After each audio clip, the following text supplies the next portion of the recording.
Some of you have heard about this program BLAST that will feature in this lecture. I'll go maybe a bit deeper than you've seen so far for you to decide, but I'll do one other cracking program, sort of for historical reasons, but also because there is some technology there that I think you should know about. And that the magical term there is hashing, but more about that in a while. But first of all, we have some good fun on coming Thursday, and that is this. I don't know if you've seen the announcements. So the basic story is, guys, it is roughly, go to this lecture, you'll find out why you are 5 to 6 years too late in your life. 7, maybe 8 at most. This is a guy who is called the whiz kid of the internet. What's his name there? Bakshi, an Indian citizen. Small print, but you can read it at home. It's on coming Thursday at 11:30. There will first be an opening by Mirjam van Praag, who happens to be the president of this university. That's the importance they think this lecture has. And then there will be an introductory lecture by a PhD student of the department in AI, and then the whiz kid will talk all by himself. This guy, as you can see, is 15 years old. He's an official advisor to IBM. He has written 2 books. And everybody listens to these guys. And if you go there, you can listen to him too on Thursday. So, something must be wrong with this guy. Yeah? So go and watch him. Yeah? Let's sequence him. That should be something. Otherwise, life is just unfair. Okay. Anyway, so that's Thursday. So there will also be a free lunch if you go there. Is that something? A full hour you can. But first you have to sit in the lecture, they'll check, yeah? Did you pay attention? Okay, then you can get a sentence. Alright, anyway. You might have seen these type of pictures. You know, this curve seems to suggest that there is some exponential growth to entertain in life. And one of the aspects in life of growth is databases, database size, the number of entities held in databases. So, here you have just the nucleotide database, the EMBL database, and basically, in this picture, I think you've seen before, even by me, possibly, in an earlier lecture, that you can see that basically most databases grow like never before, right? They grow fast, exponentially. And that means even, you know, when we talk about genome sequencing, that physically storing all of the data worldwide is really an issue. Okay, so it's fair to say mind the gap. This is what you can see in London sometimes. There it means the distance between the train and the platform. Here it is the distance between the number of data objects to be accumulating in sequence databases as compared to the number of entities in other databases. A bit further down the line, structural databases, protein structures, for example, is growing fast, also exponential, but still not as fast as the sequence databases. And certainly when it comes to functional databases, that is even harder to get that kind of data. You need to do knockout experiments and all kinds of things to ascertain the function of a molecule. So these databases tend to be smaller, and you know this course and a lot of theory is there to close, to bridge that gap, try and milk the information contained in sequences to the limit, in order to try and learn as much as possible. And compare with other sequences. Yeah. So, and one of the most important things is, ever already suggested by Darwin, the comparative analysis. We have zillions of sequences in databases, many of which have annotation, structural annotation, even functional annotation.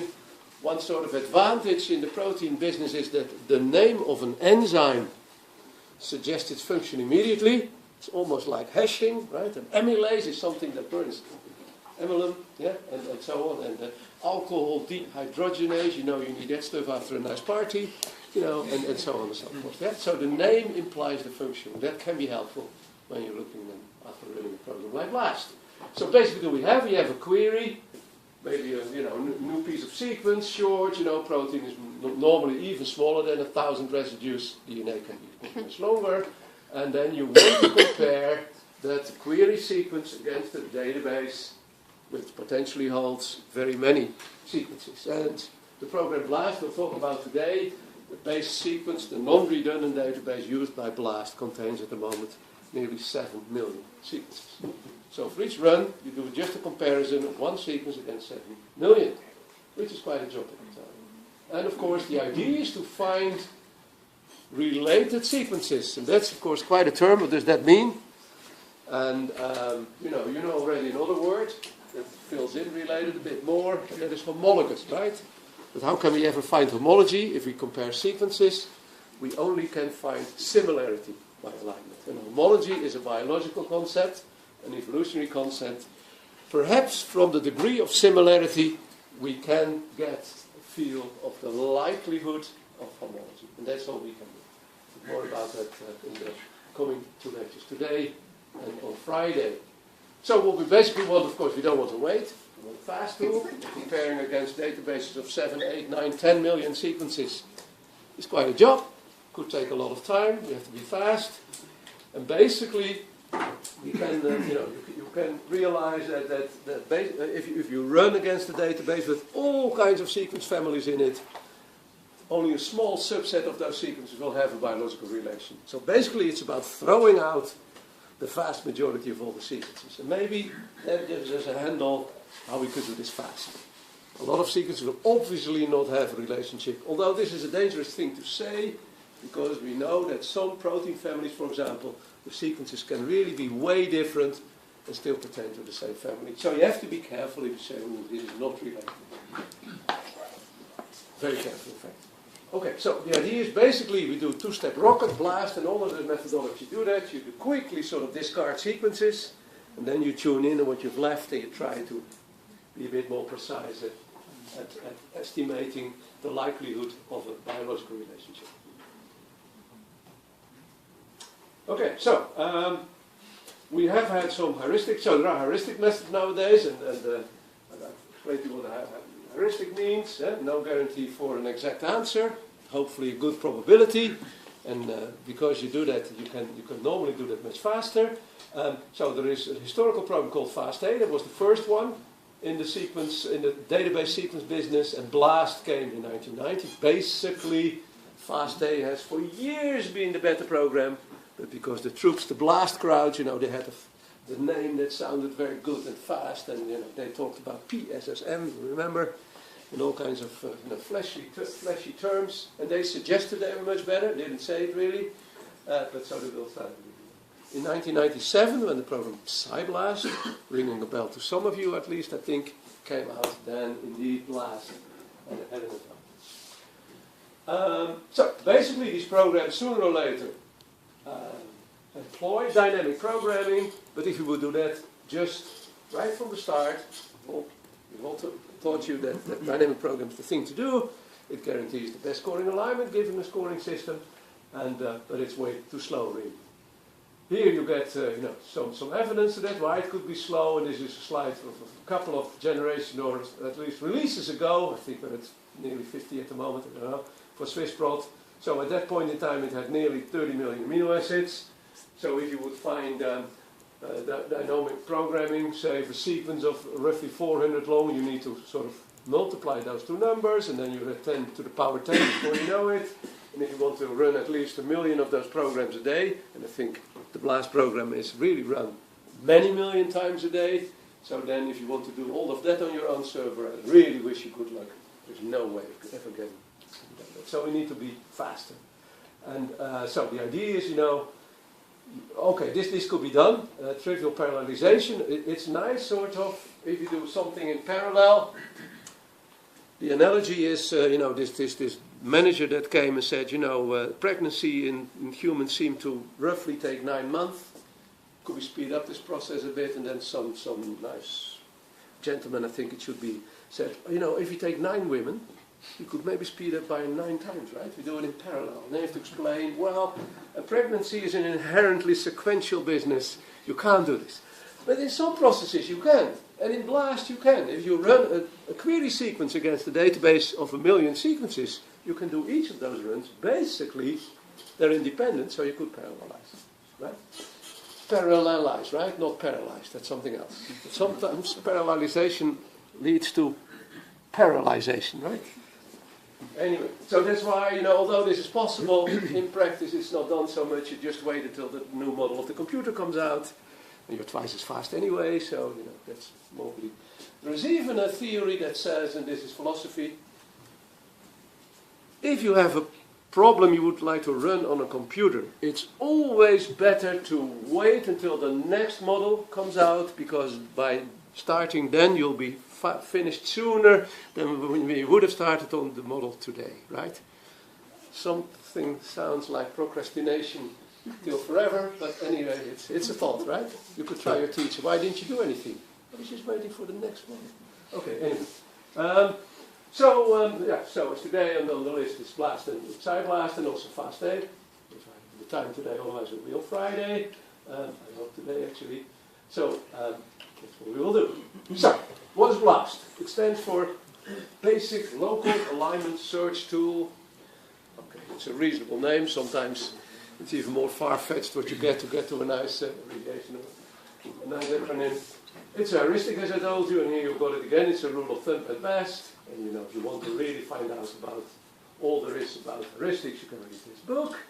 And there is also something on Wikipedia. But basically what we're going to do with BLAST is you do a quick step to get rid of most of the sequences that would have no relationship, and then you try and go on with what is left and try and identify high scoring segments, regions of high similarity. So basically we are thinking local alignment. Yeah, BLAST indeed is an approximation of local alignment. And you know, and then you know, you try and find, in this case in BLAST, a small sort of fragment of similarity, and then you try to extend that bit of similarity in two directions over the two sequences you're on. That's the basic trick. Now, what is BLAST going to do? It chops up the sequence in words of length k. We'll talk mainly about proteins here. The k for proteins in BLAST is 3, as most of you might know. So we'll dissect each sequence in words of 3. And so you see that word length for DNA is normally is very often 11, I think. But still, although these defaults have been changing, I think it's now since a couple of years for DNA firm on 11, and for proteins it's on 3 since forever. Okay, and then we discern words that are so-called T-similar, and the current T will be a threshold, stands for threshold. And basically, how we identify similarity, how we calculate it, is using a sequence, an exchange matrix, such as BLOSUP 62, and then you have those numbers. So there is really not a big alignment problem if you compare 3 words. You just compare them without gaps. This is an alignment of 2, 3 words, and you see that you just add values up because these are log normalized. You add them up, you can give in this case hopefully a score of 14. And then the T threshold will define whether 14 is high enough or not. Depending on that, it will be a T similar word or not. That's what BLAST is doing. The basic steps of BLAST are, well, some people say 2 and some people say no. The pre-processing, the indexing that BLAST does, the massaging before the search takes place, we call a step, and then it's a 3-step procedure.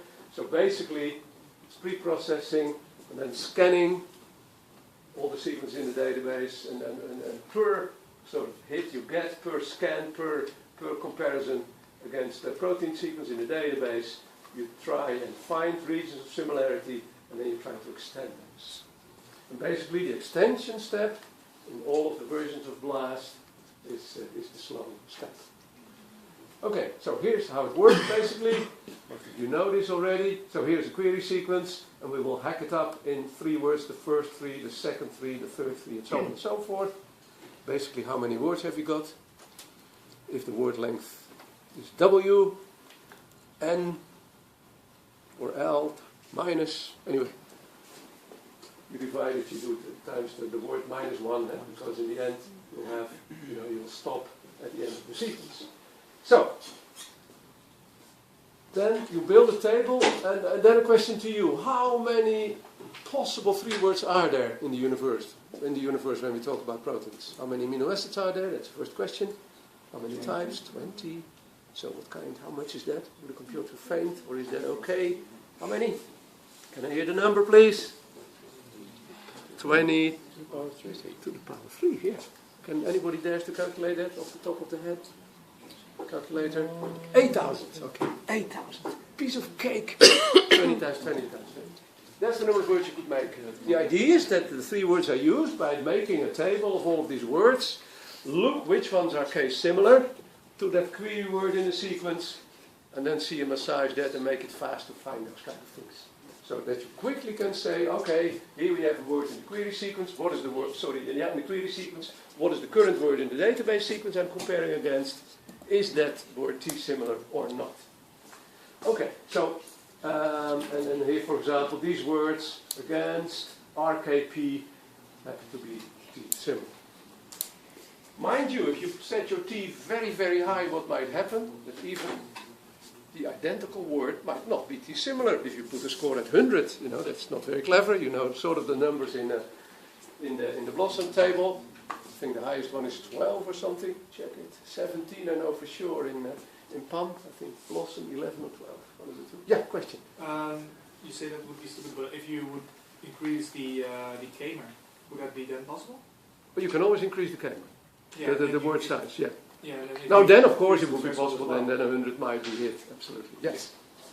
How is it local if there can be difference between the 3 words? Because in local alignment there's no difference, right? Between what? Between the 2 alignments. How do you mean no difference? No, in local alignment, as I understand it, instead of aligning the whole sequence, you have 2 fragments of those sequences. Yeah, And then it's an alignment as we know it. It scores with gaps and matches and so on. This is just a fast way of finding matches. I'm not answering your question, I think, but... No, in the alignment for local, Yeah. all the things are the same, right? How do you mean the same? The answer will be no there. It's not the same. Depends on your scoring system, and normally you use a Blossom matrix, and then the scores are not all the same. Anyway, listen in, and if you come in the break, if you still have this issue.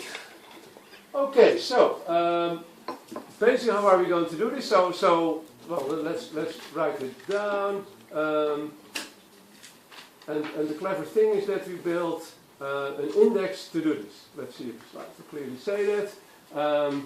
So what do we need to do? Basically, still we have sort of a massive task. If you would have all of these lists per word, we would still need to scan a query sequence against the first database sequence, go through it. What word do we find? How does it work? And so on. And so we need to think about speeding up a little bit. And one of the thing that BLAST is doing, it has resorted to a technology called deterministic finite state automaton. It has all kinds of states that sort of can in a fast way recognize these query words against a database word. So it runs the database sequence through this machine in order to quickly be able to find the similar words. So I'll make a picture of it. So first let's explain what's a finite state machine. Without you knowing, perhaps you use this on a daily basis. Certainly if you ever now and then use the Linux, and even now I think in Windows, you know. These machines are happening, so regular expressions in computers are normally handled by these type of machines. We'll talk about regular expressions in a few lectures. I'll do a couple of grammars. So basically, how you can sort of try and understand this is this machine. You start where you need to start here, and this says if you would have a sequence and the first letter is an A. You would go to this state as a result. You would transit from the start state to this state because you've observed an A. If you would have observed a G, you would not have gone there, but gone here. And then if you get a G, you would go here. If you get a C, you would go there. And then you say, I'm ready. What happens here? If I see an A and then a T, I would go here. And if I would see a C, I would go here again. And if I would see another C, I would again do this. Computers are very patient, so even after 1,000 C's in a row, you would still be here, right? You would not get tired. You would, not the computer. And then, if you would then, after all these C's and 0 or more C's, would see a T, you would and go here. So which 2 sequence fragments are being caught, are being recognized by this machine. They're here. Now you already get an inkling of what this asterisk might mean. This means 0 or more C's, right? So this is a grammar then, so it's this, and this means or that, so this machine is recognizing this, right? Okay, so that's a bit how it works.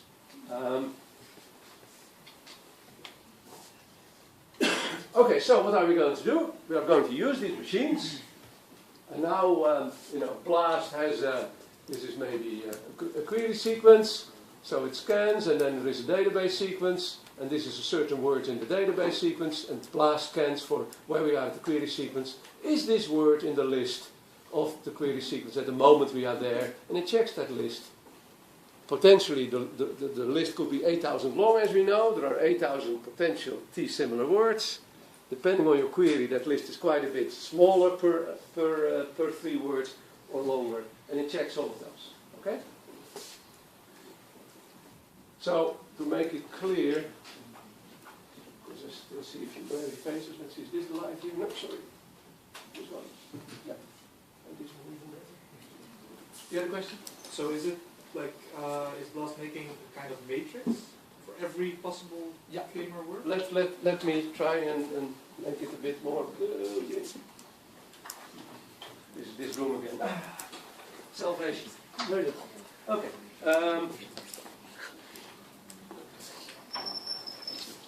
So we have a query. Oops, sorry. Yeah, forgive the sound, right? Every now and then. Can't be helped. This is the query sequence. We have a database sequence. One of many. We're now looking into this one. And we have here, what kind of word would we have? Let's go back to this. For example, here, let's say, we have RQP here as a word. And for each of those 3 words, we make a table of potentially 8,000 3 words that are T-similar with query keywords. So here is a little list for these ones. Might be 8,000 long. And these are all words that are, so RQP probably is in there. The identical word, but sorry for the small print. RKP might be there, and so on and so forth, right? Okay, that's for every word we do this.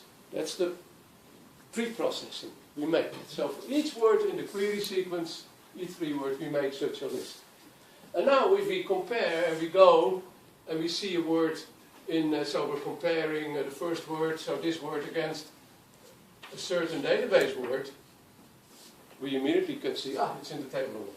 So this is sort of in it. Okay, you're in or not. What is BLAST basically doing? And now I'm going to do something that might be horrendous to you, to get used to this. The BLAST people are mathematicians, right? What do mathematicians do when they write the curve? Where does it start? Where is the origin? And you know very well in sequence analysis where the origin is of any matrix, right?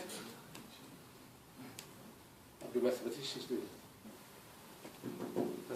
BLAST, these guys were mathematicians, so what do you think? You have to rethink your total universe now, it's horrible.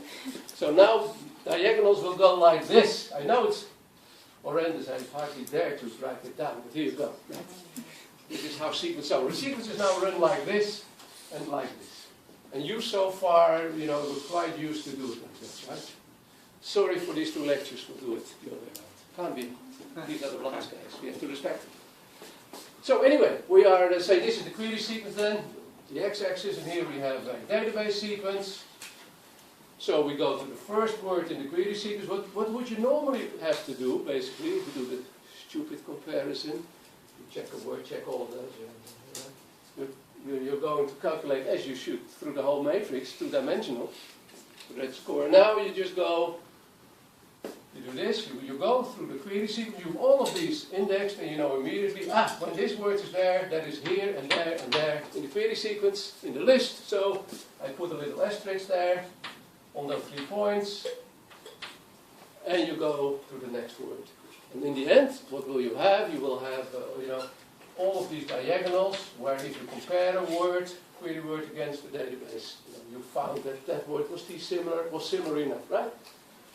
So this is sort of what you do. And then in the end, we're going to, if you find long diagonals, that might mean something. And now then later on, we'll try and extend it and look a bit more carefully. but BLAST uses this to discard many situations where there are not enough diagonals, so forget about this. This sequence is clearly, quote unquote, not similar enough to merit the term putative homolog, a likely homolog. So that's the idea.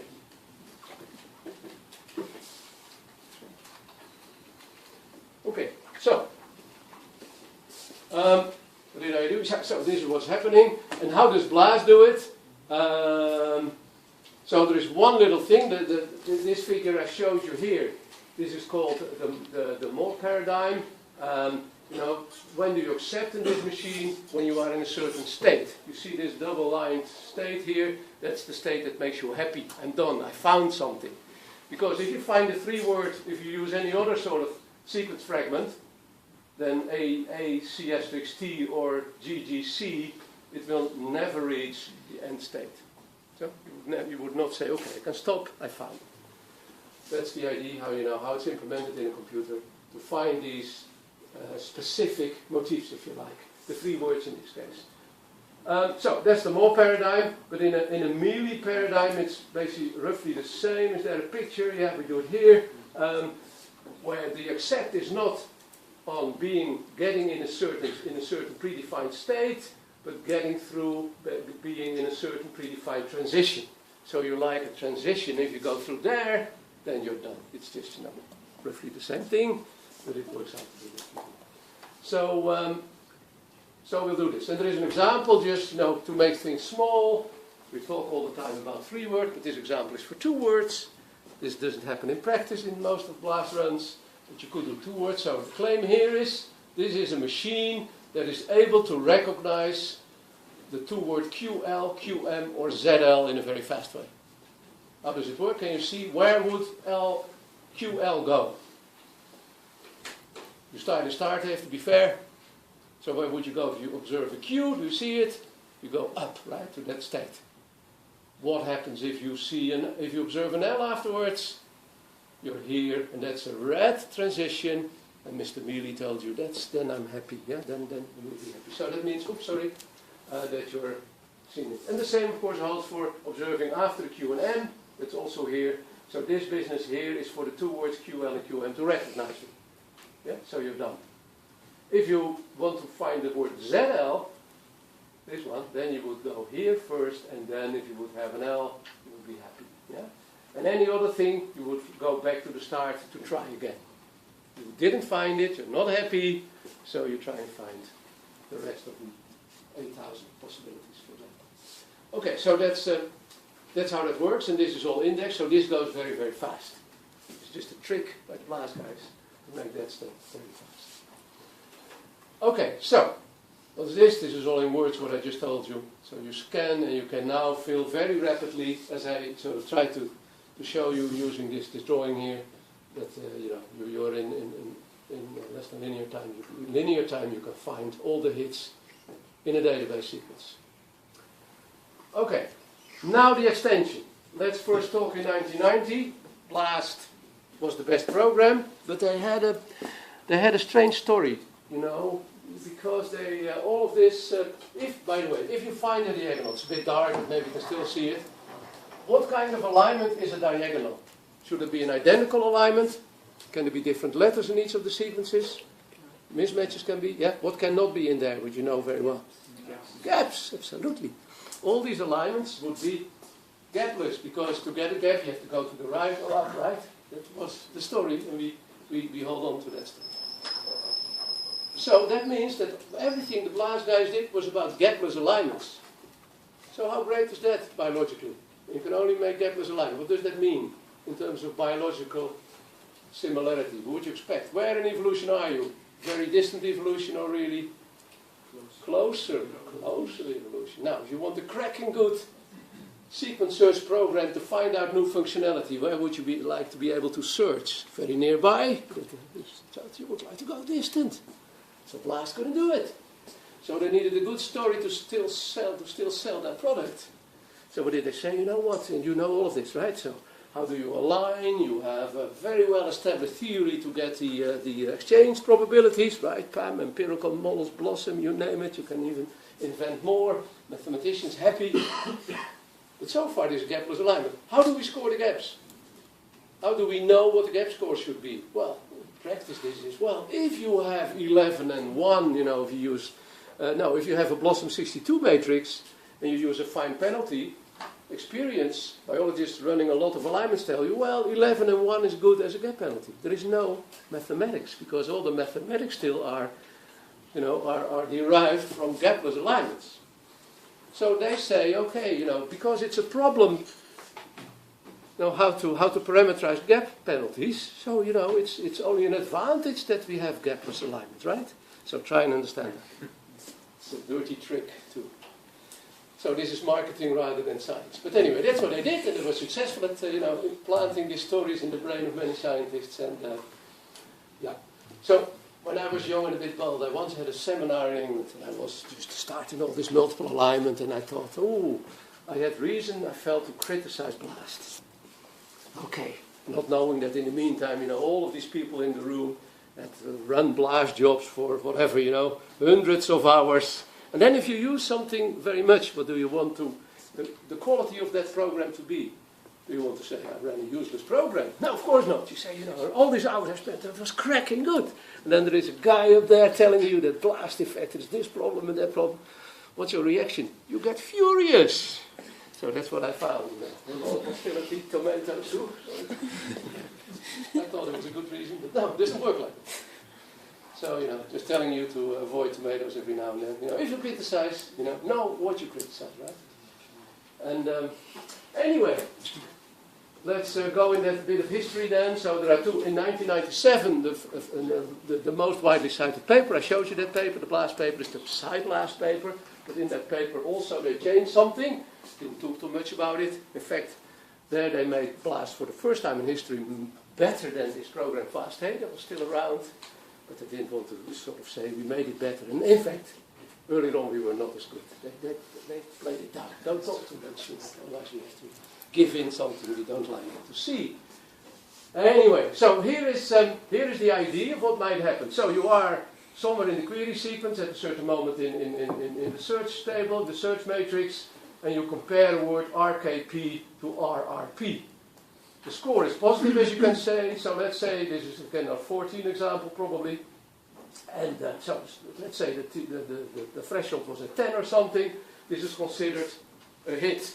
A section that has enough similarity that BLAST decides to work further with. It scores above the threshold. And now here you can see the extension is gapless because you add one amino acid in the query sequence and one amino acid in the database sequence. But if that score will be positive, you say, hey, that only raises the alignment score. If I would go here, that's nice, right? What could happen if you go here, then you're 2 points off, so you make things worse. And if then you have -3, you would add these two words, then you would have, 5 off the score you had so far. But maybe the next one will be a score of 10. Then it would have been overall positive to go these two steps and tackle the 10, and then you have 5 points, now what is it? 5 points extra, right? 10 minus 5, that's good. But if you do this, you're basically aligning again, which takes a lot of time. So that's why BLAST had sort of a fast heuristic, and to do this. So basically what BLAST is doing, it finds a diagonal, and this diagonal is minimally. It could have been that this one was already there, that the diagonal had been growing, but then it still tries in a heuristic way to extend the alignments in both directions of the query sequence, but doing this without any gaps. Insertion of gaps is not possible under this scheme. Let's see what. Here is this heuristic to do it. So basically, this might be the initial hit. Then you start extending. And how do you do it? Here is the idea. You do some hill climbing. It's very practical. As long as you go up, that's of course great, right? No problem. But what if you go down? Then the idea is if you go down, but a bit later on it picks up again over how much you went down, that's positive. But do you want to go -1, -2, -3, -4, -5? After a while, or minus 8, minus 1 again, then you've lost so many points that coming up is not possible anymore.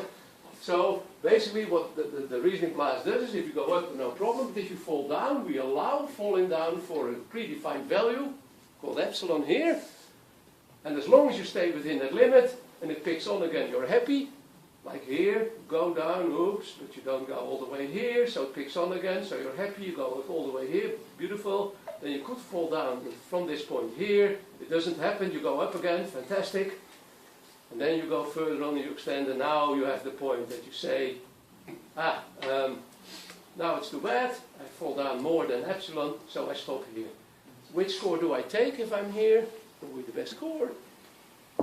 Going back to the last top, right? So that's just the blast. Very simple, very easy, straight on. That's this. So you extend, you're on the top here, at the end of yellow, you fall down too much, too bad, and then you resort, you go back until the last hilltop. Yeah? Yeah? Is epsilon predefined or is it determined by the first mounted? No, it's predefined. It's predefined. Okay. You could make it dynamic even, even sort of some knowledge about sort of what similarity. Blast is a very simple. Oops, sorry, I should have said this. Don't get angry. Oops, maybe you're using it already. I don't know. To be very careful criticizing. But I'll come up with another critic, and I'll still try. Anyway, so that's how. Very simple, straightforward, and you do this, of course, in this direction, and you play the same trick in the other direction, right? Going back in the sequence direction. So that's how it is. So, and then in the end, it reports. Blast will report the yellow in this direction, and if there would have been any yellow in the other direction, it would have taken that whole alignment after the extension. Right? Okay, so what was the problem with this extension? Do I have that? Well, here it is. This is all great. Blast is doing this initial stuff. It does the making the 3 words. It makes the lists. It quickly can calculate and make the diagonals, and then each diagonal is being extended using this trick. And what it turned out that more than 90% of all computation was just on extending all of these gaps, all of these diagonals it had. Many of which were scoring so low, there would have not been any probable as a biological hit anyway. So they were spending a lot of time on stuff they should maybe not spend that time. And even Blast people could not talk that away, so they thought we should really try and do something about it. And that's what they did. And that is what they called another fantastic term. They created the so-called 2-hit method. You might be a bit disappointed when you hear in the end what it actually is, but that will be in a moment. But the idea is, basically, if you have a diagonal somewhere, and you have a bit of diagonal a bit further down the sequence, at the same main diagonal, so I'm talking, if you can see it, this is sort of a diagonal, right?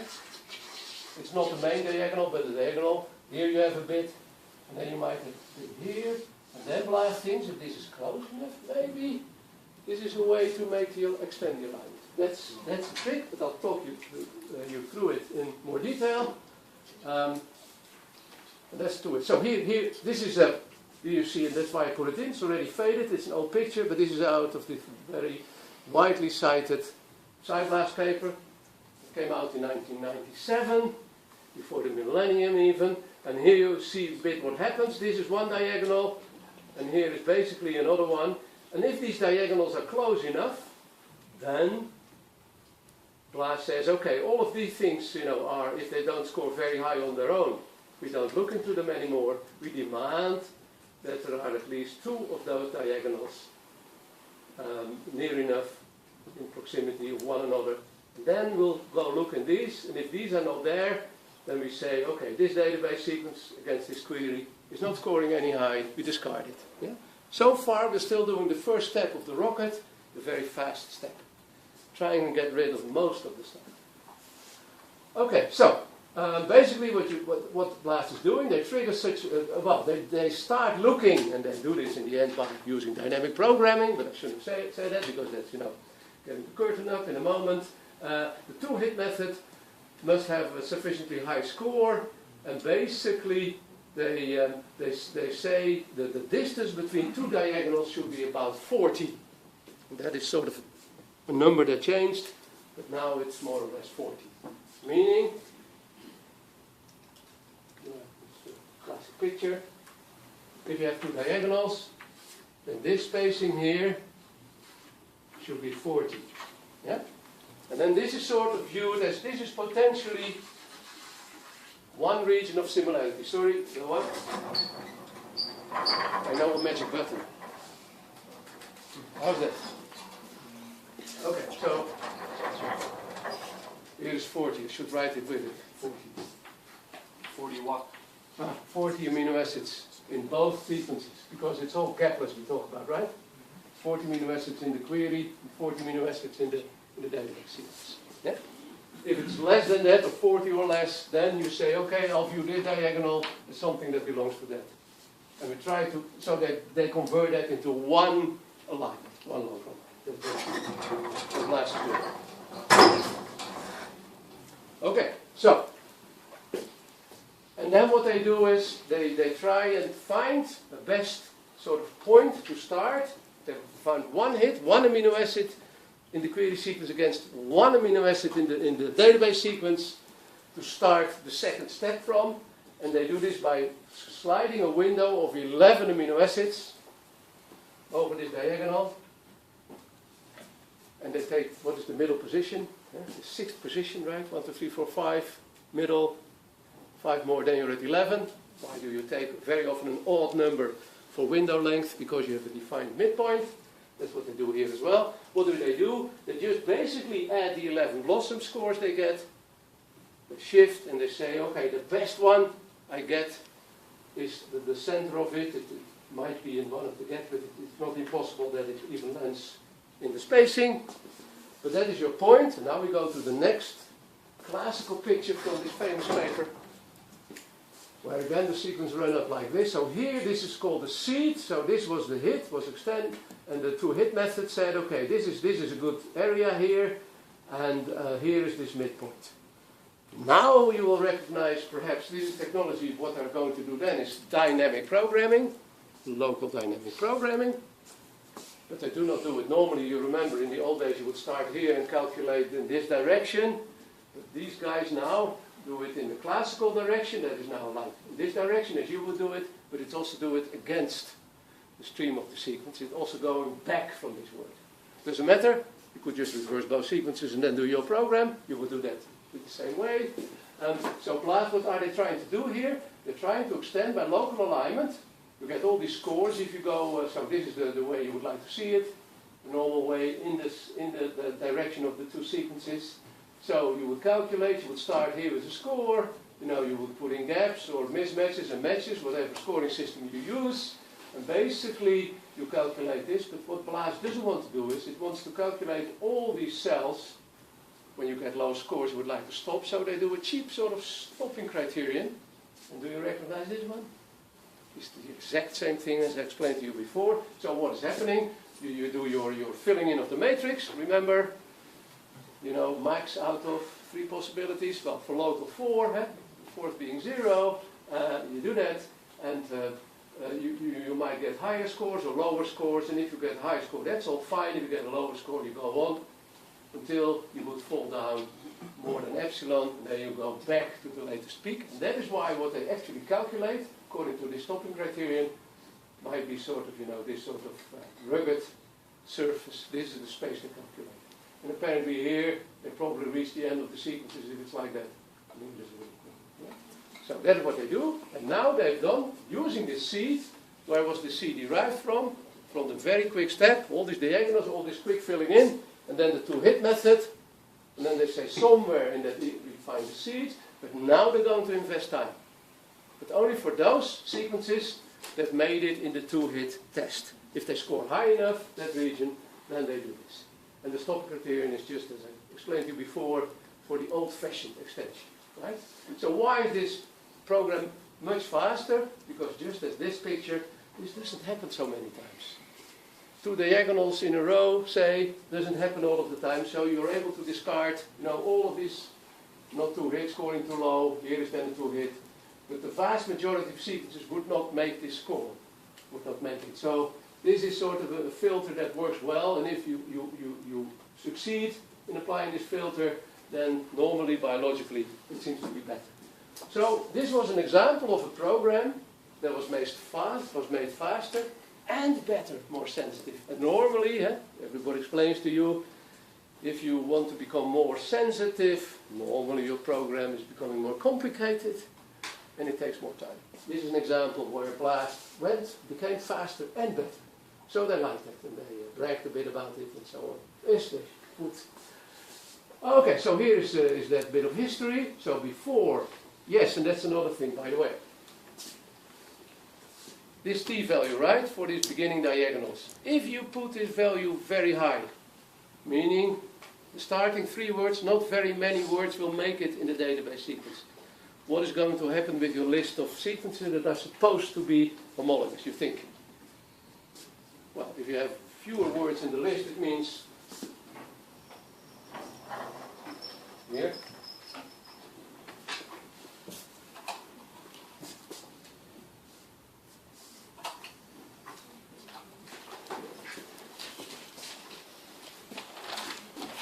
So what happens with these diagonals? I'll redo them.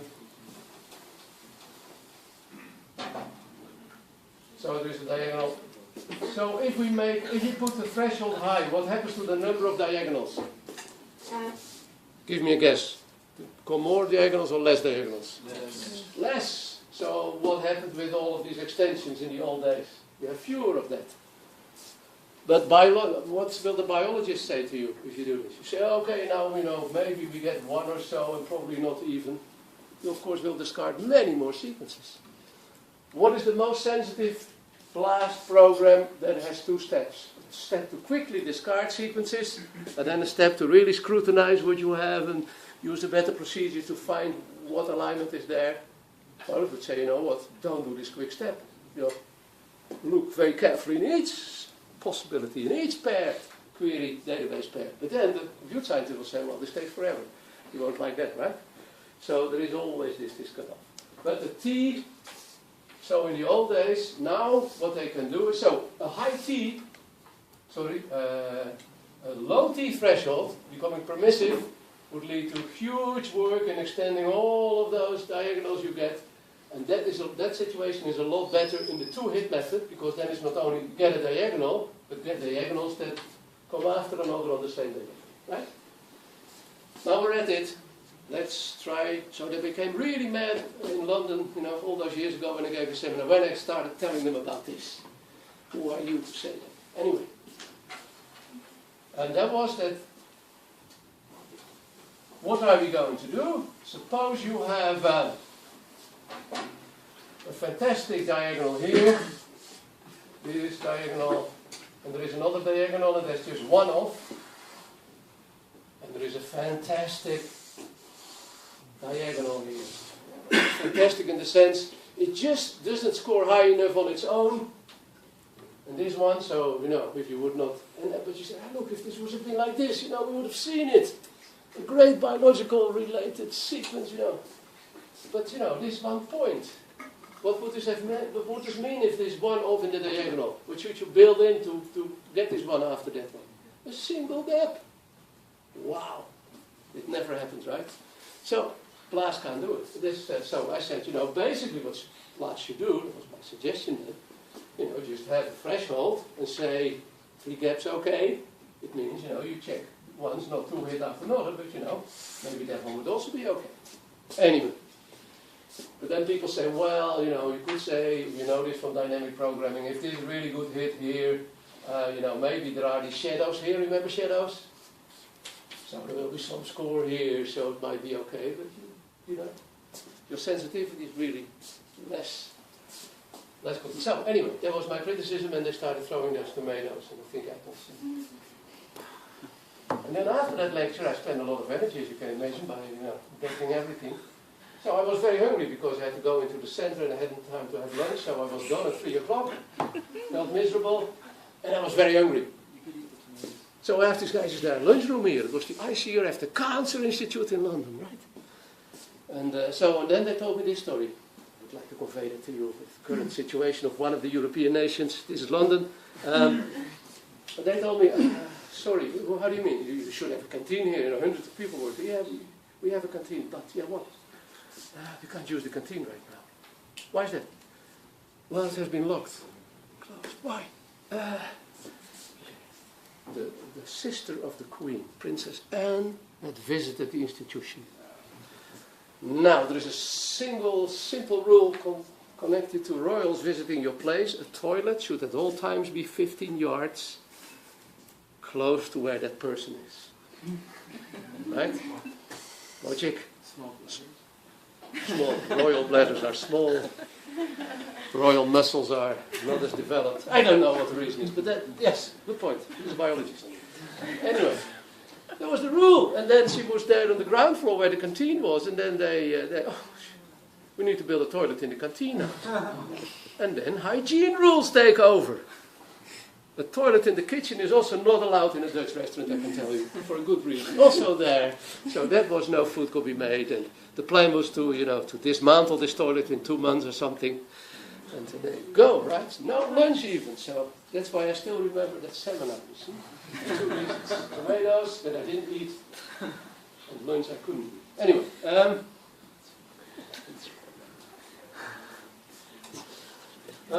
so, very important to know. Now you understand blast, so where are we? Okay, so the idea was that from this, so if you do the two-hit method, you can really become more permissive at the T level, allow more diagonals because you need to satisfy this condition of ending up on the same diagonal. Yeah? That's what's written here. Relatively few hits out of those will be on the same diagonal, and then so you don't trigger dynamic programming as often as you would have done otherwise. Right? So it stays within bounds as far as computation is concerned. Okay? So here's that line, it's even a bit faster and gives better alignments. That's a very lucky thing if you're in method development, I can tell you. Okay. So basically you could say, what did BLAS do? They hashed the query sequence. They made all these tables with these words, and then if you have a query sequence, immediately it says, okay, there's a diagonal, here's a diagonal, can be done very fast. Then people thought, in 1990 already, maybe could we also index the whole database? If we then find in each of the database sequences where are the 3 words, then we can be a lot faster. So we don't need to look through each of those database sequences. You have it immediately.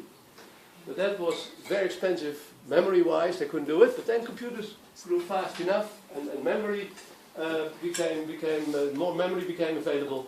So that gave the possibility to really index the complete database, all the sequences in the database. And that is, if you do this, you say we want to retain sensitivity, but this is just a way by indexing to make searching faster, right? Remember the telephone book, because you know the alphabet, you're much faster at finding a certain person than you would like to phone. Okay, so there are quite a few programs. Most of those were developed in the early 2000s. I think it remained at that. So BLAS is still, and BLAT is still this is very popular. So this is called BLAS-like alignment tool. You might remember the name Kent. I'll come with another picture of the guy in a moment. And so there are these programs. So basically they index not only the query sequence, by the 3 words, but they also index the complete database based on the 3 words in the database. You read this at home. This is on what BLAT is doing. It has a longer search. BLAT is a BLAS method really designed for DNA. Longer sequences, database, longer words, but it indexes the complete sequence database. You remember that guy? Jim Kent? In his loft room he was sitting in. He was the guy who sort of solved the Human Genome Project. And, this is that story, right, Kent? Yeah, because he made BLAT, that's it. Kent was this is the story you know already. Anyway, how do they do this? One of the main techniques is called hashing. And I'll come back to this when I, at the end of the lecture, do this other program, FastA. Basically, what is hashing? You want to store stuff in a database or in a list or whatever you want to store it, such that you can find it back quickly.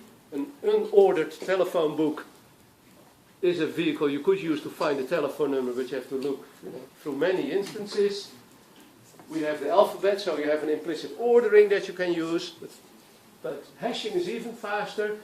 When you have a name of somebody you would like to find a telephone number in the phone book of, that name already tells you exactly where the place is. Yeah? So a computer can go there, grab the number, and phone that person. So basically, now given the identity of an entity, of an item you'd like to store, you immediately derive an address and you put it in memory. You need something that is called a hash function to convert the name of the thing you want to store into an address.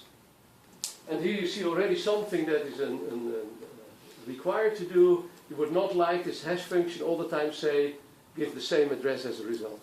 It becomes a bit dense in that area. So, all of these addresses should really be spread over memory. You do not want to have too much stuff in one point of memory because that will lead to all kinds of problems and complications. So that is what you have with indexing. Now, let's tell a bit of storytelling, but anyway, let me break up for coffee. Hashing. Now, you're at a party, right? There's music, nice music even, and you've had a few drinks, and then you've had a few nice.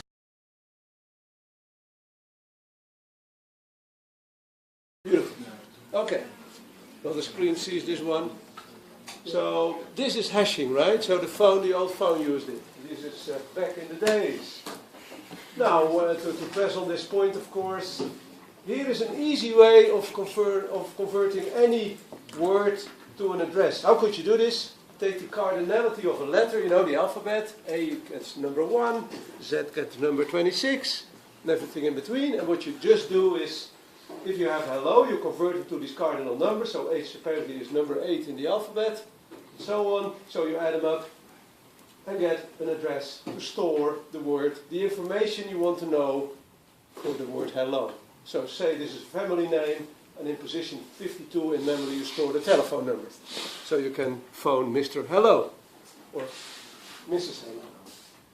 What's the problem? In Spain, they say this a lot, something like that.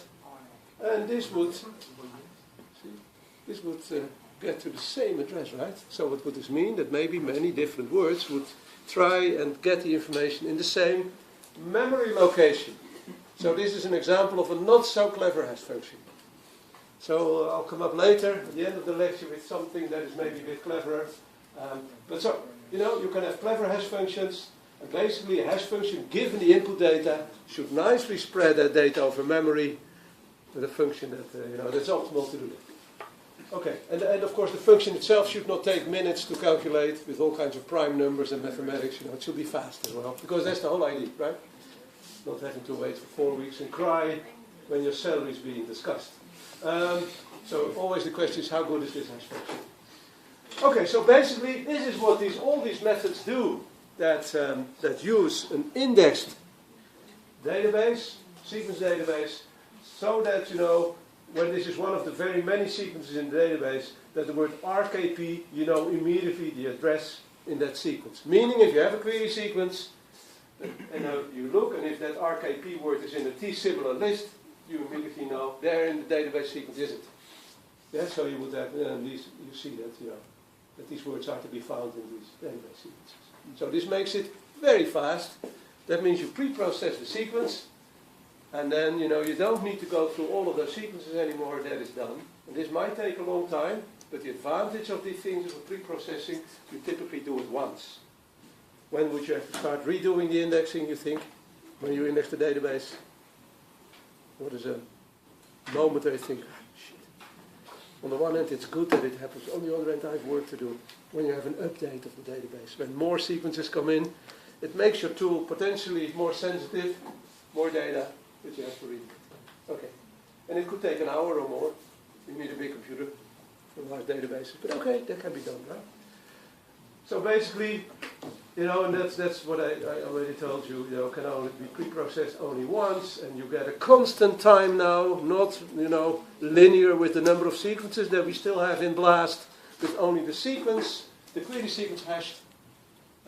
This would be just one chunk of time, so very, very fast routine you have as a result. Okay, so BLAST is a nice program. It's a suite of programs. Here you go.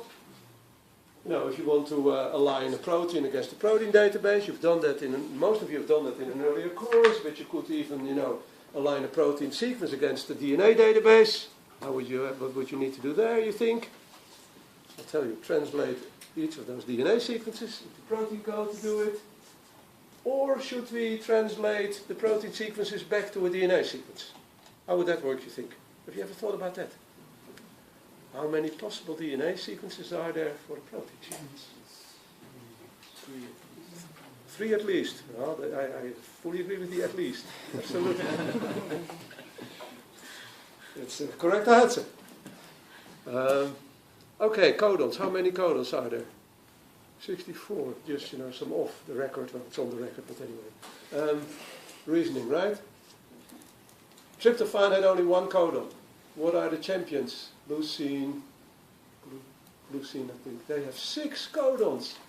What does that mean? If you find an L in the protein sequence, 6 possible codons could have encoded that. How many DNA sequences are there for a protein sequence that consists of 100 letters L? Crazy sequence, obviously. 6 to the power 100? It's more than 3, right? See, there you go. So it's zillion. So that's not a good idea. So do it the other way around. At least you go for 1 DNA sequence to 1 protein sequence. So backward engineering is not a good idea. Very many different DNA sequences will encode the same protein. Okay, anyway, you have these 6, it is, I think, or it's 5 here, flavors, different programs for all of these comparisons you'd like to do. Okay, so until 1997, this was BLAST.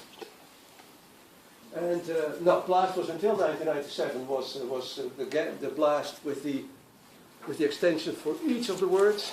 No 2-hit extension. That came up in the publication of PsyBlast. That was done there.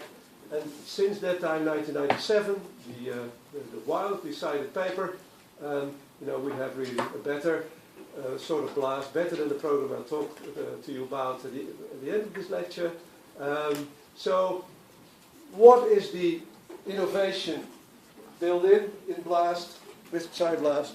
Is a profile, and they made a more complicated word to express the same feed, PSSM, position specific scoring matrix. Sounds better to mathematicians. And now, what are you going to do? Old BLAST, of course, had a single query sequence that was searched against the database, and PsyBlast is doing it iteratively and uses a profile with information potentially from more sequences to search against the database. And that leads to a more powerful search. Now, I've discussed iteration, the principle of iteration in the multiple sequence alignment lectures. Now you can converge, you can get limit cycle, or you have your halting problem, 3 possibilities. And also in BLAST that happened, so they say, in the early days, iteration was such that they said never go over 3, because then it goes wrong. And then you think, you tell us cracking procedure based on iteration, they tell us don't use it, basically. But now you can at least safely do 10 iterations or even more in BLAST, and still get reasonable biology, and hopefully more sensitive biology. Okay, here you go. What do?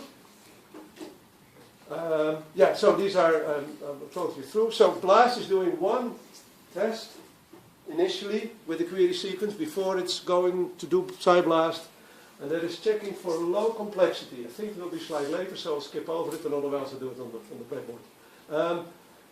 Basically, what would you think if you have a poly-L region in a protein sequence? How sensitive would that be for searching? What kind of personality is there when you have L, or Q. Is that a globin? Is that an immunoglobulin? Is that a kinase? It really has no identity. So the idea is the more variability you have in a certain sequence, more different letters, the better you can use that to have a search profile and a good search image. So that is why basically there has been a piece of software that masks these regions where they say, well, this is poly-Q, that can happen in proteins, happens in many proteins. You don't look at that to do the search because you just burn CPU without getting any good search image. So if you've done that, then it's PsyBlast, the first step in BLAST is just running normal BLAST. Most of you should know that, right? You have a query sequence, you compare it to a database, and then you get maybe after the first hit, after the first run, you get some good hits back. Some putative homologs, some sequences in the database that have a nice local alignment score, as found by BLAST, with your query sequence. And then the idea of SciBLAST is, could we use that information from that set of sequences, because those together, belong to a family perhaps, can I get a description of that family such that I can better search the next time and iterate with that information. So that is the step. And the profile or the PSSM is used to describe multiple sequences, the information from that. And then you rescan. If you find more sequences, fantastic. You try and add those to the family. You have improved information, hopefully. You increase the information. You do it again until hopefully there will be a run where you don't get any new sequences. Then you can stop. But in most cases, you will always be able to find more, and you stop after 10 iterations or 15 when you're tired. Right? Okay, so again, this has been there in earlier lectures. I'll really explain to you how BLAST does this in detail for proteins. Basically, the simplest form of a profile is a frequency table of the amino acids or nucleotides you'll find in a multiple alignment at a given position, meaning for each position in the alignment there should be a column in the profile, and instead of just seeing letters, you convert them to numbers, to frequency numbers. So it's a frequency-based scoring matrix, and in BLAST it's called position-specific scoring matrix. Some regions in alignments will add to will lead to a more boring frequency than others. This is unconserved, so you get more spread frequencies. And when there is a single letter, of course, you will find the frequency 1.0 for that letter and 0 anywhere else. So basically, as I already told you, the scoring matrix has the dimension, the length of the alignment, times 20, basically, for each of the amino acid types. And profiles, as I told you in the last lecture, may have an extra column, but in BLAST that doesn't happen. There are no gaps accounted for, so it only has 20 columns, L times 20. Okay. Basically, as I already told you, you take significant BLAST hits coming out of the database search to build a profile, and then you use that profile to search again. This is a picture, also a classical picture from that very well cited paper in 1997, where you have the query sequence, and here you see that out of the database all kinds of hits come, and you see that some of the hits overlap with the bit in the query sequence, but some might extend over it. And BLAST is allowing a little bit of extension, so that's all what you do in practice when you have an alignment program. But basically here you see that these sequences here really contribute to the matrix. And this column here, you see if you have this column, then only these two sequences, in addition to the query sequence, have a defined amino acid. And if you're here, not even that position. If you will be here, position here, you would add those, of course, those sequences also. They convert, they have information at that position here. So, meaning at different positions in the query alignment, you might take evidence from a different number of sequences, depending on the overlap with that position. Okay? So, here's how BLAST really works. Suppose we have an alignment of 6 DNA sequences. DNA is easy because the profile has only 4 positions, and it fits on the slide. So, if you convert the first column, what do you see? How many G's are there out of 6? Can you see that the frequency of the letter G should be 0.5? It's 3 out of 6, right? And then the other are single letters, so they're roughly 0.17. Okay? So that's what you do for each position. So these are the frequencies of each of the positions with the letters. Okay? Clear so far? Good. This is an extra column where BLAST keeps track of the situation in the whole alignment. So here you just add how many G's are there in the whole alignment and what's the fraction of it all. So over, in this case, over the 5 columns, the 6 sequences, you count that you find apparently 6 letters A, you count, hopefully it's correct, and you have, of course, 5 times 6 letters in total. So these are the frequencies overall in the alignment. Here the frequencies are per position, And these are the frequencies overall in that alignment, okay? Now, Blas then says, okay, that's very nice. We normalize these frequencies with what we would expect in the whole alignment. So what numbers do you get here? 0.17 divided by 0.2 and so on. So 5 times 0.17 is 0.85. Even the arithmetics are correct, I guess. So what does this number mean? What is the frequency of the letter A in the first column, in this column, as compared to what you would expect in the whole alignment? That's what these numbers mean. Okay? So that's what Blas wants to use. What bias is there in this column compared to the whole alignment? And then to make it more mathematical, you just take the 2 log of these numbers. That's the next step. And that leads to these scores being converted to the log scores. And now you're done. These are the numbers, the scores that Blas uses in a PSSM. And if the question would be, if this is the database sequence, GATCA, and you would align this to this profile describing the query situation at that moment, you can easily score this sequence against it by taking the G score, this G, then the A score, from this A, T, C, and A again. Yeah? Add them up. That's the score of this sequence. The score is positive. So this might mean a good family member. Okay? Question? Why do you take the log of?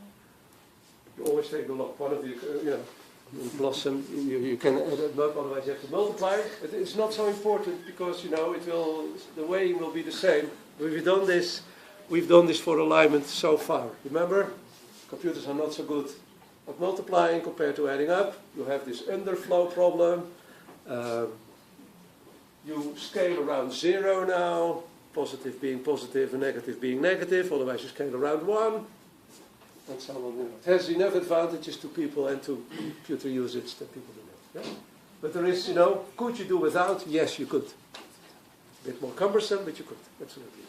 Because a log is just a scaling, but it's not so that a higher number, if this number is higher than this, then after all, taking the log, it's still the case. So if you prefer, it wouldn't change it at that level. Yeah?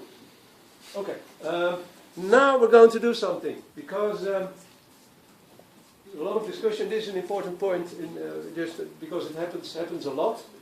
What if this alignment is small? How certain can we be that our world that we expect is 0.2, 0.3, 0.23, 0.27? You just derive those numbers from a very small database, right? Is that the protein universe? You would hope. So if your idea would be, I would like to scale these observed frequencies against what I really would like to expect in the universe, what should you do? Maybe look into a big database. And you get, take the whole non-redundant database of 7 million sequences, take the frequencies from that, use those numbers. Maybe better.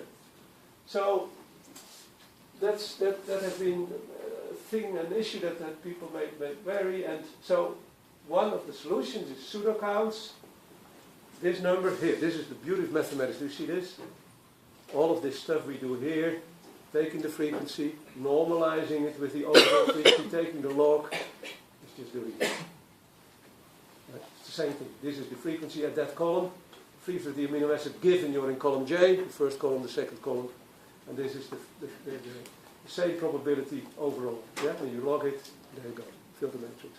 Now, here you see something that happens. So this is your frequency. So basically, this is Fij here, this score here. I should have written, maybe could have written Fij in front of here, from this here.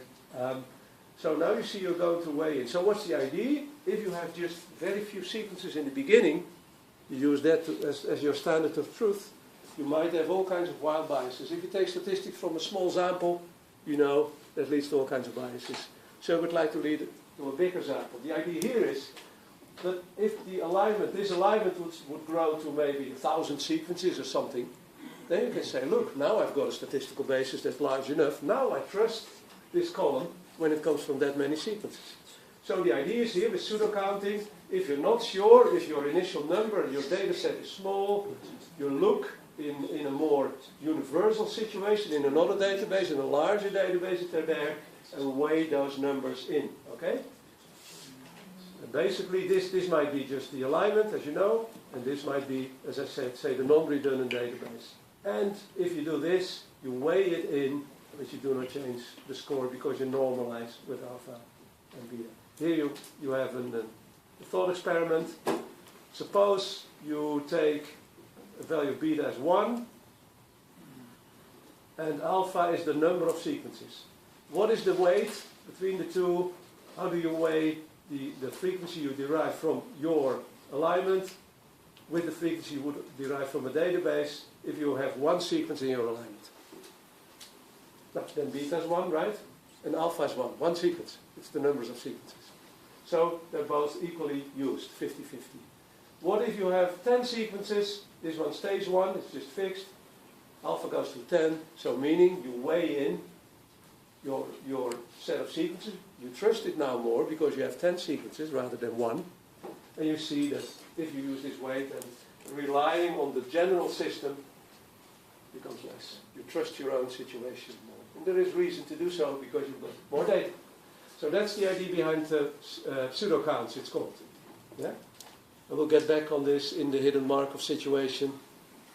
You'll hear it more than you might like even. So there, pseudo counting is also used a lot. Okay, so what's the idea here? And this is sort of statistics speak. You have a prior probability coming from a database, and you weigh that prior probability with your a posterior probability, with the probability you have at that moment. You look into a general situation to scale your numbers if you're not certain yet.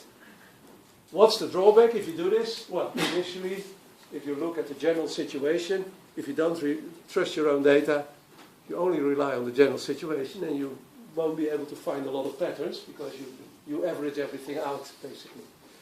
But pseudo-counting is done a lot, so it is, in general, it's favorable. Yeah? Okay, anyway, let's go to BLAST. So here is, I never know if this picture helps you or goes against understanding it, but I'll talk you through it. And I have another one if this doesn't work, which might work even less. But anyway, I leave that to you. So here is the BLAST, the PsyBLAST way of doing it. Query sequence. Maybe here we have an LLLLL sequence that is masked. It's not thrown away, but this region will not be used in trying to find hits. Okay? Now, the first time round, as you know, with BLAST you align or you search through a database using the query sequence. Maybe you find a couple of database hits. Here are some database hits. From these database hits, you take those, you build a profile in the way that they just catch to you. Then you have a profile, and from the second iteration onwards, you use this type of profile information to search with the profile against the database, and maybe you find additional hits. Those hits you would make a new profile with this extra information in it and search again. And that's the iteration. All the time you update the profile if you find more sequence, more hits, more local alignments if you like. Okay? That's how BLAST PsyBLAST works. Here's another picture trying to tell you the same. First you do normal BLAST, the query sequence against the database, you get hits, you take up those hits above the line, you go into threshold, you construct the PSSM, the profile, you now run using the profile rather than the query sequence against the database and go and iterate this here. Okay, now this is giving you a bit of information on low complexity. In a later lecture I'll give you the combinatorial formula if you want. There will be too much here. We'll do that later. But the idea here is that, sequence bits that go like A do not convey a lot of information, or AYL, whatever, or, So this moment you have a reduced alphabet in a region that leads to so-called low complexity, and that might easily lead to a biased composition. This composition is pretty biased, of course, and then you have less information to search with. You build up less of a search image, so you'll find fewer sequences that are really related to it. So BLAST decides to not touch it. With some threshold, it filters those regions out, and it does so by masking it, saying, look, it's there, so this still is amino acid 4 and this still is amino acid 25, but I will not look in this region for finding hits in the database. And that's what I try to express in this picture. You see that? Not looked at, so you don't get a description of those regions. Okay. Some of you might have seen this stuff. This is the blast output. It changes per week, so this is probably already, the front slide is not like you would see it today, but anyway, you paste in a sequence, you set a few parameters, and off you go, you run. If you click on each of those lines, this is the query sequence. These are all kinds of database sequences. Their scores are converted to a nice coloring scheme. And if you click on any of these sequences, you go here. And then you see the sequence with the name. And there are great hits like unnamed protein. Very helpful. What's the function of my protein? I see an unnamed protein as a hit. Conserved hypothetical, that's another favorite of mine. You know, sometimes there is annotation, but not always very helpful. But you get scores, and I'll explain those scores in the next lecture, what it really means. So basically this score, the higher it is, the better, and this score is the lower it is, the better. But I'll get back to this. If you really want to know what is the alignment that led to being in this database sequence considered a hit to the query sequence, you can click once again, and you go to the screen like this, where you see the complete alignment with this so-called help line. I don't know if you're already over your anger of this helpline, because there's these letters and these X's and so on, it means something, but I don't know if it helps. Some people still maintain it. I can see more quickly what my alignment is doing. I'm not too sure. But anyway, so basically, what do you need to have to run SciBlast? Just, of course, a query sequence. In the background, of course, a nice database, a non-redundant database. Anybody in the clear why the database should be non-redundant? What happens if you would have a database with only globin sequences? Would that help you? The question would then be, to what extent is my query sequence a globin sequence? This is a proper question, but not a question you would like to ask in general. If you are all about what's the function of my protein, then you need more stuff, and in a balanced way, right? And that's the non-redundant, non-overlapping, you might think you heard about that. What else have we got? Yes, you need to know what program, of course, from the suite you want to run. I think SciBlast is maybe the default setting, but check it, it changes. And in the modern implementations of the BLAST program, you see that you can change parameters, but it's really put in awfully small print in the upper lower corner, so users will not easily find it, right? The idea is the BLAST runs as it should with all these parameters they've checked, and they don't like you to change them. They don't make it very obvious, but the diehards among us can still go in this corner and try everything, use other gap penalties, use other matrices and so on. It's possible. All right, so I've shown you this, no need, how easy it is all in big print. I'll get back on this the next lecture. And this is this nice alignment. Oh yeah, here are these axes. There you can see here, for example, this can really happen when you run, that you see these axes here. This was a region in the query sequence that was considered to be of low complexity, too repetitious region, meaning, of course, you know, the query, there is an element here, but this region has not been used to score the alignment at all, right? Okay, the last one, how long do I have for this? Oops, 0 minutes. Okay, guys. Now it's 5 minutes. And what's the real time? 4 minutes. Yes, 4 minutes. Let me try this on you. Otherwise, I'll finish it the next time. Let's see. I've never done this so fast, but you're good. Anyway, so FASTA is a kind of early version of BLAST, okay? It's doing basically the same thing. It's a two-step rocket. This is done a bit more simply in the sense that the diagonals in BLAST, are these diagonals that are identical? Are the letters along a diagonal is the same region in the query sequence as the database sequence? What's your answer to this question? Knowing that there is a table of potentially 8,000 words that might be different, you can have different sequences. Depending on the thresholds you take, you have much more varying. FASTA was an early version, so here it's really only about identical fragments. It's flagged here. Then the identical fragments are rescored using, in this case, it was a PEM matrix and not yet a Blossom matrix, so they rescored, really made it into a score using the PEM matrix. Then they said, okay, there are all kinds of diagonals here, and if you look at this situation, you might decide that this is probably a real thing, a real sort of pathway you would like out of all the tables. So trying to do something like that. It joins thresholds, it's a bit like BLAST, but not really on the same diagonal as you can see. It's using a bit of a spread. And then from all of this, it takes basically the region that is defined from the beginning till the end of this region of similarity, and then it just extends in both ways with 30 amino acids and doing extension like BLAST. So it's much like BLAST. Okay, but I would like to show you, so basically, this is very quick, this is very quick, this is very quick. When you realign, really using dynamic programming, that's the slow step. You throw away many sequences after this step. If they didn't make it well enough, there is no real path of any significance. Then the sequences are out, go to the next database sequence. If you start doing the dynamic programming, like in BLAST, things become slow. That's said here in words, and here is the slow step. You have 32 residues in either side, and then you do. Okay, here is a FASTA output, also a helpline, also an annoying helpline. Bit less annoying because this just means the same letter, and the colon means a similar letter. Maybe that's also helpful. Okay, now the first step. How will you find quickly, the similar bits in either sequence, the same sort of search problem that the BLAST folks had, and here they used it really directly using hashing. I've shown you what hashing is, right? So we can be quick here. This is a telephone book, and this would be the case if you have just a book without alphabetic ordering. You need to go through a long list potentially to phone John Mills or whoever you want to phone. This is hashing. I already explained that to you. You attach an address to a name by means of a hash function, such that the information about John Smith, the telephone number and the street, is in element 2, the memory address 2. And then you have a problem here when Sandra D is also evaluated by the hash function with the information in the same location. What will you get there? A clash.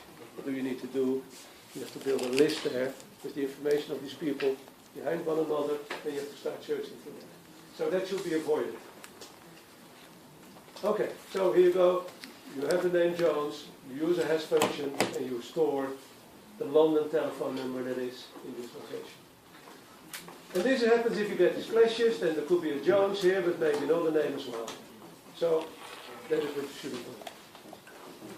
I showed you this already. Let's skip that. Now pay attention, because this is the hashing that FASTA is using. FASTA is using words of too long, not like BLAST. 3 long, use words of too long. How many possible words of too long are there in the protein database? Give me the number again. Now you can do it, right? 400, yes. 8,000 divided by 20, absolutely. And that's good. So basically, look at what, if we are looking in the query for 2 words, where do you find the word ER in the database? You see that? How many times do you see ER? 1, 2 times. And how many times do you see it in the query sequence, by the way? Yeah? You see it. So, where are these words? They start at position 1, starts at position 2, 3, 4, 5, and then the third one starts apparently at position 10 there, right? So again, like BLAST, we massage the query sequence, and we try to make a table where if the word ER is being found in the database, you look and you know immediately where in the query sequence is that word ER. You look here in the list, here is an ER, and then you know immediately, oh, at 1, 5, and 10 in the query sequence, you see ER. How can we arrange this in a fast way? Yes. So, what we do, how many words did we have again? 400 different possibilities. So it's not a huge problem, right? We need to, any of the 400 we need to be quickly addressed. So how can we hash, what can we use to address words, 400 words, 2 words? What is our numbering system? Do you know this t-shirt? Do you understand this one? Who understands it? There are a few people laughing. Yeah? Good. Who doesn't? This is binary, right? So what is this number really? It's not 10, right? It's 2. Beautiful. Huh? I like this t-shirt, by the way. So we will now, sorry for the word, but apparently a base, so this is a base 2 number. We use a base 10 numbering system. We're used to that. Decimal numbers. But here we'll use 20 base number, and that is called digesimal. probably Greek. 5 decimal numbering system. So basically, in decimal, what does 503 mean? And then I stop and finish it the next time. But I flash one slide past you how it really works in FAST-A. You know that it's 3 times 1, right? 0 times 10 plus 5 times 100, right? It works like this, 503. So if you have a base 20 number 230, now would that evaluate in decimal? This plus this, so this will be 823 in decimal. Yeah? Okay, this is what BLAST is doing. Oh, sorry, FAST-A is doing. We have a word ER. This is the hash function. We take the cardinal number. Remember the letter in the alphabet. What is the position of E in the alphabet? Do you know? And R. E is A, B, C, D, E. It's 5, but we subtract 1. Is it 5? Ah! No, it's 5 in the alphabet, but what is it in protein? I thought that there is an error. I tell you, A, not B, C, D, E. It's number 4, but we start counting at 0. That's where the 3 comes from. Ooh, it's correct. Okay. And then apparently in this system, the letter R is number 14. So this is how you convert it to a real number. I'll finish this the next time, guys. I see you.